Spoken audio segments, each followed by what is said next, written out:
Assalamualaikum students, I am Khurram Ikram. Welcome to all of you on my YouTube channel Effective English.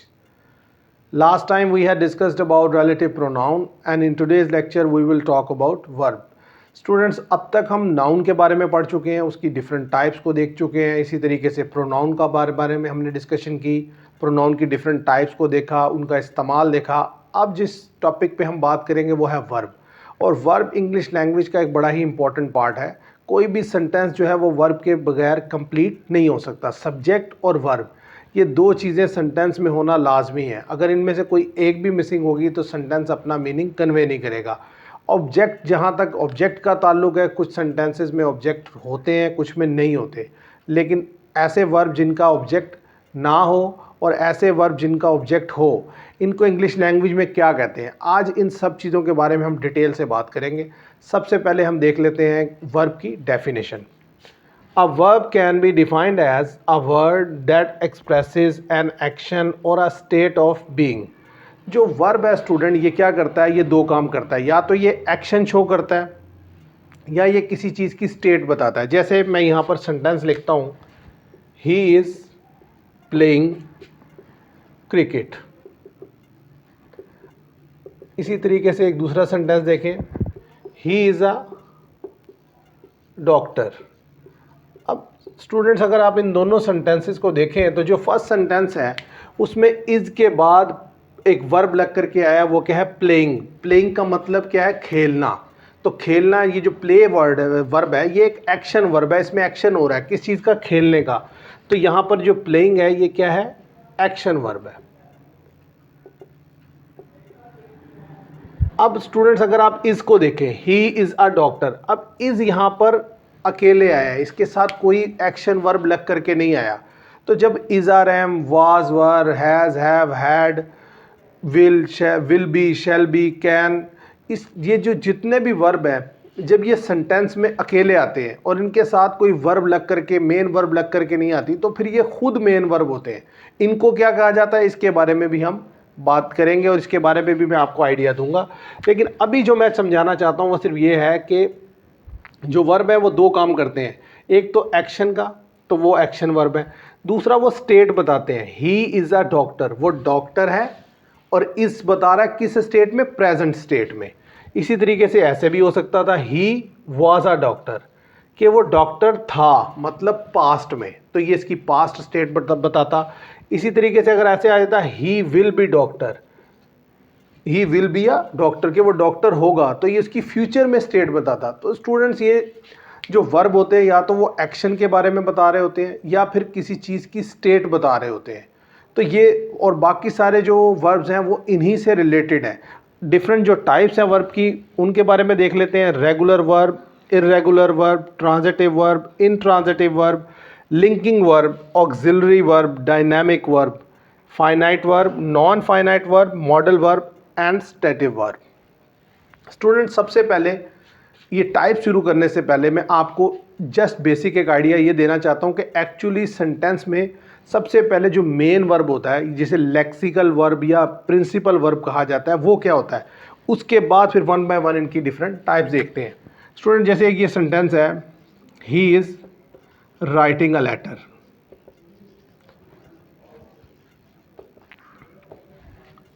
He will be at home.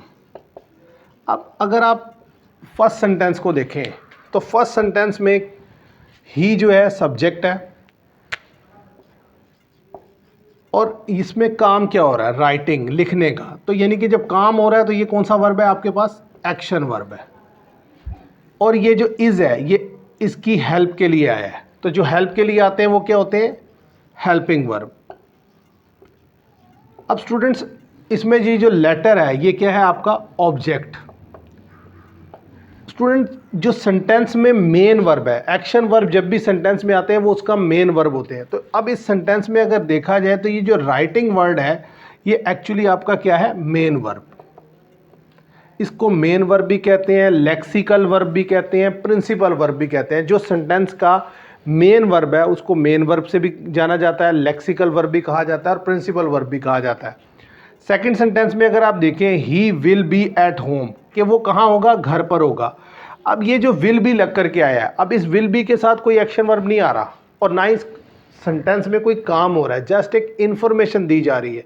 तो जब ये verb is, are, am, was, were, will be, shall be और इस तरह के और बहुत सारे वर्ब सेंटेंस में लग करके आते हैं और वो वहाँ पर खुद मौजूद होते हैं और कोई एक्शन वर्ब मौजूद नहीं होता, तो ऐसी सिचुएशन में वो क्या होते हैं, वहाँ पर खुद मेन वर्ब होते हैं। अब यहाँ पर विल भी जो है ये क्या है, मेन वर्ब है।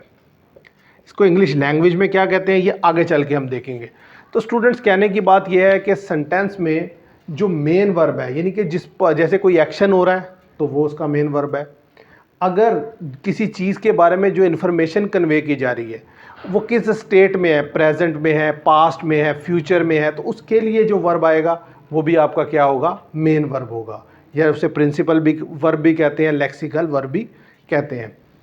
स्टूडेंट्स अब हम देख लेते हैं वन बाय वन जो डिफरेंट टाइप्स हैं वर्ब की, उनको देखते हैं। स्टूडेंट्स अब हम देखते हैं जो डायनामिक वर्ब है वो क्या होते हैं, जिन्हें एक्शन वर्ब भी कहा जाता है। डायनामिक वर्ब, ये एक्शन वर्ब, इनसे स्टूडेंट मुराद है कि जो भी कोई काम हो रहा है ना उसके लिए जो वर्ब यूज़ किए जाते हैं वो सब के सब एक्शन वर्ब कहलाते हैं। जैसे ईट खाना, लर्न सीखना, रीड पढ़ना, गो जाना, ये सब के सब आपके क्या हैं, एक्शन वर्ब है, जिनमें कोई ना कोई काम हो रहा है। तो काम हो जिसमें कोई शो किया जाएगा वो किस कैटेगरी में फॉल करेंगे, एक्शन वर्ब की कैटेगरी में। एग्जाम्पल देख लेते हैं, he is reading a book. अब अगर आप इस सेंटेंस में देखें तो इस सेंटेंस में क्या काम हो रहा है, रीडिंग, पढ़ने का काम हो रहा है। तो रीडिंग जो है ये क्या है, आपका एक एक्शन वर्ब है, क्योंकि इसमें एक एक्शन परफॉर्म हो रहा है। क्या एक्शन परफॉर्म हो रहा है, पढ़ने का। इसी तरीके से एक और सेंटेंस ले लें, she is washing, she is washing the clothes. अब अगर इस सेंटेंस में आप देखें तो क्या काम हो रहा है, वॉशिंग, धोने का। तो ये वॉशिंग क्या आपका, ये भी एक एक्शन वर्ब है। तो स्टूडेंट जो भी कोई काम हो रहा है वो सारे के सारे क्या कहलाते हैं, आपके एक्शन वर्ब कहलाते हैं। अब बात करते हैं ये जो रेगुलर वर्ब है, इर्रेगुलर वर्ब है, ट्रांजिटिव वर्ब है, इनट्रांजिटिव वर्ब है, ये सब के सब एक्शन वर्ब की कैटेगरी में फॉल करते हैं। इनको वन बाय वन देखते हैं। स्टूडेंट अगर बात की जाए एक्शन वर्ब में रेगुलर वर्ब की, कि एक्शन वर्ब तो वो है जिनमें कोई काम हो रहा है, जैसे रीच, रीच मतलब पहुंचना। इसी तरीके से क्लैप, क्लैप मतलब ताली बजाना। इसी तरीके से अगर आप बात करें अलाउ, अलाउ मतलब इजाज़त देना। अब स्टूडेंट्स अगर ये सब के सब क्या है, एक्शन वर्ब है, इनमें एक्शन हो रहा है। लेकिन अब हम जो बात मैं समझाना चाह रहा हूँ कि ये रीच, क्लैप, अलाउ ये क्या है, रेगुलर वर्ब भी हैं। ये रेगुलर वर्ब क्यों है, क्योंकि रीच की जब पास्ट फॉर्म लिखी जाती है तो वो क्या आती है, रीच्ड। इसकी पास्ट पार्टिसिपल फॉर्म क्या आती है, रीच्ड। इसी तरीके से अगर बात की जाए क्लैप की, तो क्लैप की भी पास्ट फॉर्म क्लैप्ड और पास्ट पार्टिसिपल भी क्लैप्ड। फर्स्ट फॉर्म जो होती है वर्ब की उसे प्रेजेंट फॉर्म कहते हैं, सेकंड फॉर्म को पास्ट कहते हैं और थर्ड फॉर्म को पास्ट पार्टिसिपल कहते हैं। स्टूडेंट अगर बात की जाए अलाउ की, तो अलाउ की सेकंड फॉर्म क्या होती है, अलाउड। अब जो रेगुलर वर्ब होते हैं ये ऐसे वर्ब होते हैं कि जिनकी पास्ट और पास्ट पार्टिसिपल फॉर्म जो है वो ईडी पर या डी पर ख़त्म होती है, जैसे डांस।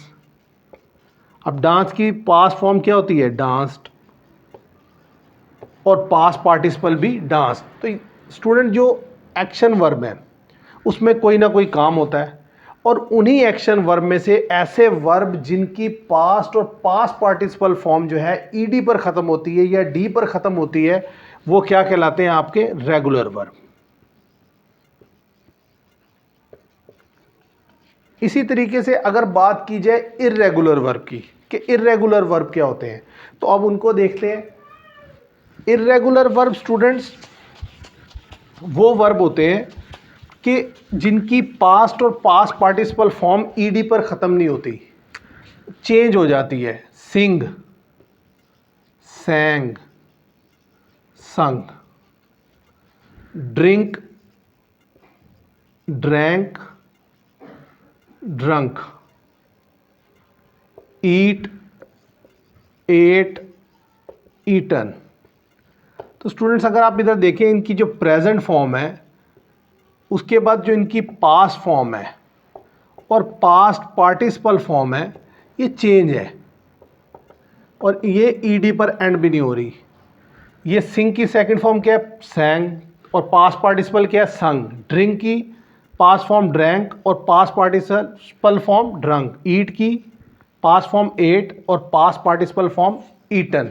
तो कहने की बात यह है स्टूडेंट, ऐसे एक्शन वर्ब जिनकी पास्ट और पास्ट पार्टिसिपल फॉर्म ईडी या डी पर एंड होती है वो तो कहलाते हैं आपके रेगुलर वर्ब। लेकिन ऐसे वर्ब जिनकी पास्ट और पास्ट पार्टिसिपल फॉर्म बदल जाती है, ईडी पर एंड नहीं होती, तो ऐसे जो वर्ब हैं एक्शन वो क्या कहलाते हैं आपके इर्रेगुलर वर्ब। ये सब के सब क्या है, इर्रेगुलर। और स्टूडेंट इसके अलावा बहुत सारे इर्रेगुलर वर्ब है इंग्लिश लैंग्वेज में।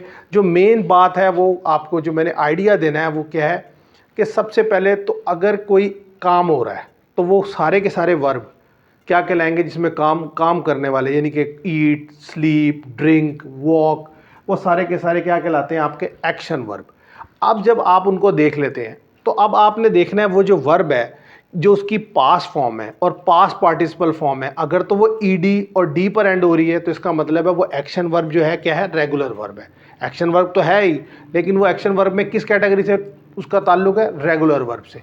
लेकिन अगर उसकी पास्ट और पास्ट पार्टिसिपल फॉर्म ईडी और डी पर एंड नहीं हो रही, चेंज हो रही है, जैसे सिंग, सैंग, संग, ड्रिंक, ड्रैंक, ड्रंक, ईट, एट, ईटन, तो इट मीन्स कि फिर ये क्या है, इर्रेगुलर वर्ब है। अब इसी तरीके से अब हम बात करेंगे जो ट्रांजिटिव वर्ब हैं वो क्या होते हैं और इनट्रांजिटिव वर्ब क्या होते हैं। ऐसे वर्ब जो अपना मीनिंग ऑब्जेक्ट के बगैर कन्वे नहीं कर पाते वो क्या कहलाते हैं, transitive verb. The verb that does not convey its meaning without an object, these verbs are called transitive verb।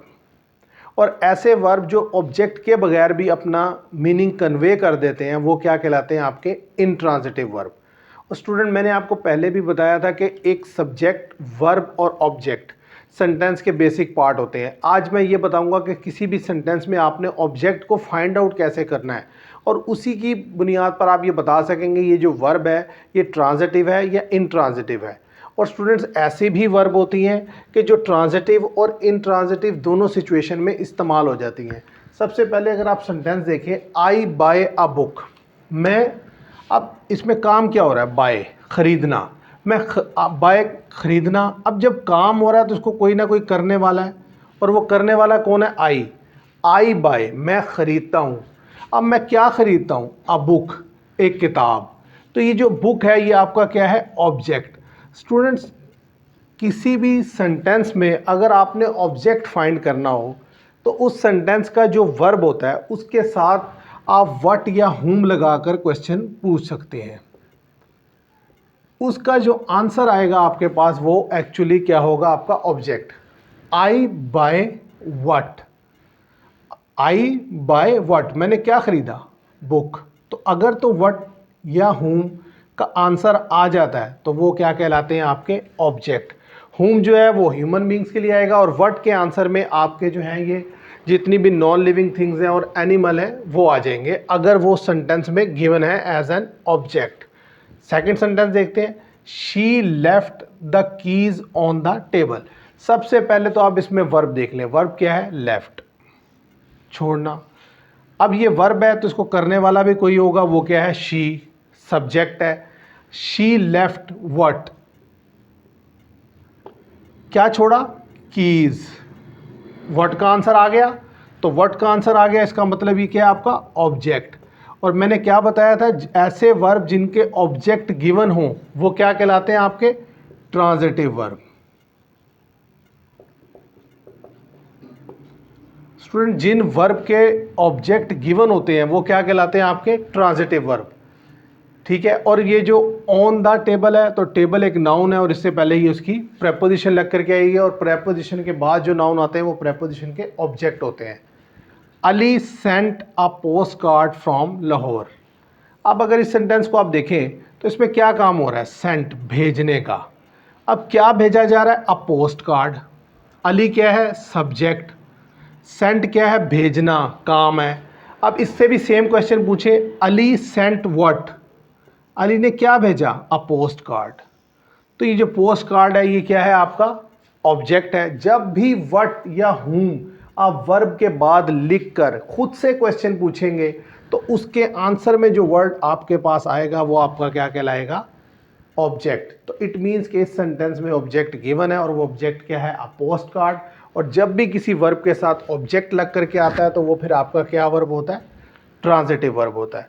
इसी तरीके से इस सेंटेंस को देख लेते हैं, ही राइट्स, क्या लिख करता है, वो लिखता है। लिखने के काम को कर कौन रहा है, वो। ही राइट्स व्हाट, वो क्या लिखता है, अ लेटर, वो एक लेटर लिखता है। अब व्हाट का रिप्लाई आ गया, व्हाट का रिप्लाई क्या आया, अ लेटर। तो इट मीन्स यहाँ पर ये जो राइट है ये आपका क्या है, ट्रांजिटिव वर्ब है। अब हम बात करते हैं इंट्रांजिटिव वर्ब। सब देखते हैं ये जो इंट्रांजिटिव वर्ब है ये कौन से वर्ब है और इनको कैसे फाइंड आउट किया जाता है। He goes to school.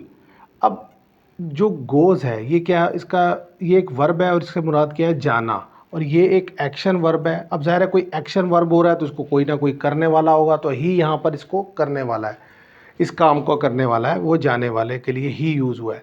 He goes what, तो क्या व्हाट का रिप्लाई आ रहा है। ही गोज़ हूम, क्या हूम का रिप्लाई आ रहा है, दोनों का रिप्लाई नहीं आता। अगर आप देखें ही गोज़ वेयर, तो वेयर का रिप्लाई क्या आएगा, टू स्कूल। तो स्टूडेंट ये जो वेयर, व्हेन और वाई के रिप्लाई होते हैं ना, ये एडवर्ब होते हैं, ये ऑब्जेक्ट नहीं होते। जो ऑब्जेक्ट होता है वो आपने वर्ब के साथ व्हाट या हूम लगाकर खुद से क्वेश्चन करना होता है। अगर उसके आंसर में वर्ड आ जाए तो वो आपका ऑब्जेक्ट होता है।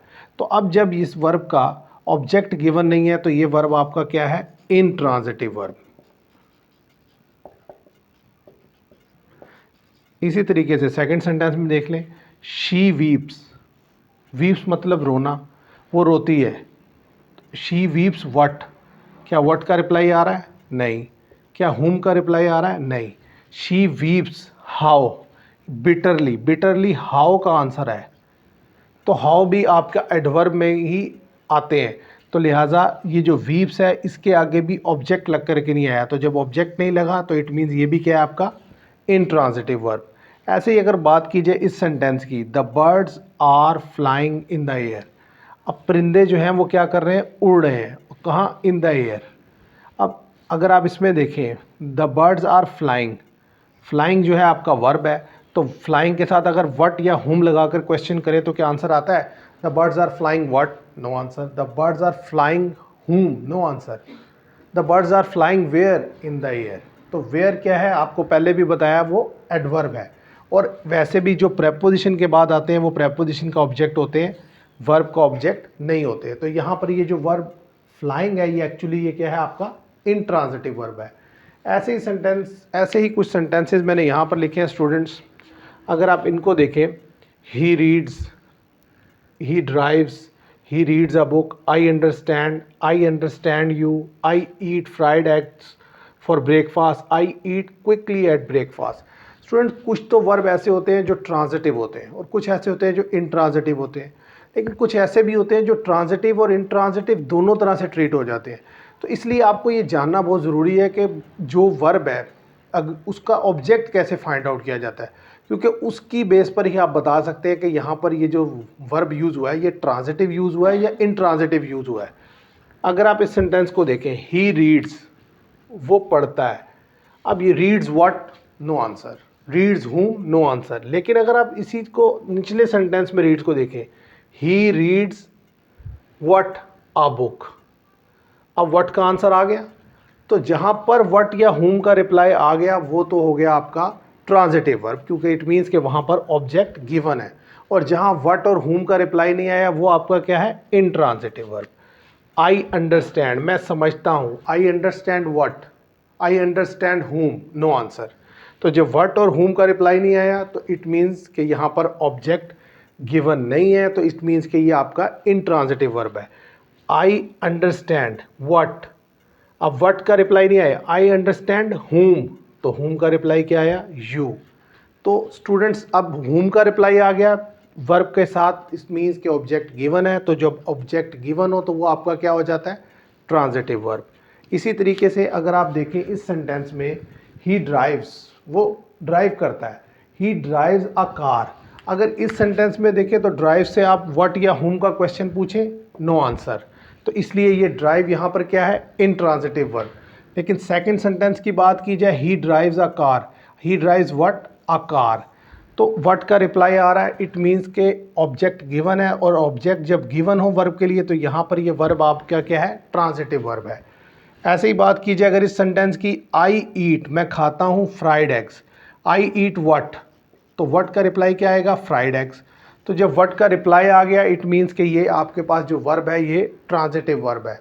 लेकिन सेकंड सेंटेंस में यही ईट जो है अगर आप इसको देखेंगे इंट्रांजिटिव के तरीके से यूज हुआ है, I eat quickly, I eat what, no answer, I eat whom, no answer. जब दोनों ही के आंसर नहीं आए व्हाट और हुम के, इसका मतलब है ईट यहाँ पर कैसे यूज हुआ है, इंट्रांजिटिव वर्ब के तौर पर यूज हुआ है।